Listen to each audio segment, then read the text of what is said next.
कर्मण्येवाधिकारस्ते मा फलेषु कदाचन मा कर्मफले हेतुर्भूर माते संगोस्त कर्मणि यत्र योगेश्वर कृष्णो यत्र पार्थो धनुर्धरा तत्र श्री विजो भूतीर ध्रुवा नीतिर्मतिर्मम।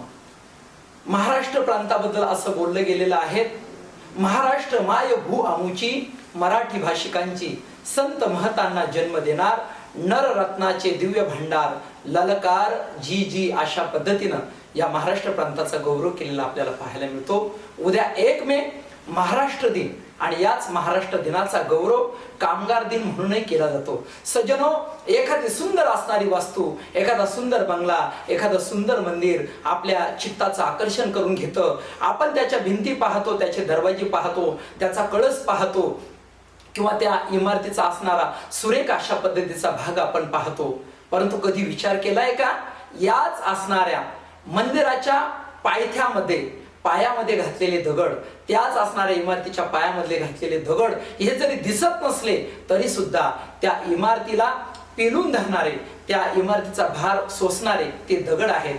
तर त्याच न्यायाने हे जे कामगार आहेत, हेच कामगार या विश्वामधील प्रत्येक जे सत्कर्म असेल, कोणतेही कार्य असेल तर त्या कार्यामध्ये स्वतःला त्या दगडाप्रमाणे काय करतात तर आतमध्ये गाडून घेत असतात। म्हणून उद्याच्या दिवशी याच कामगारांचा आणि गौरव केला जातो। हा महाराष्ट्र दिन कामगार दिन म्हणून साजरा केला जातो। या कामगार दिनाच्या निमित्ताने सर्व महाराष्ट्रवासियांना आणि हे जे कर्मवीर आहेत या कर्मवीरांना माझा शतशः कोटी कोटी प्रणाम।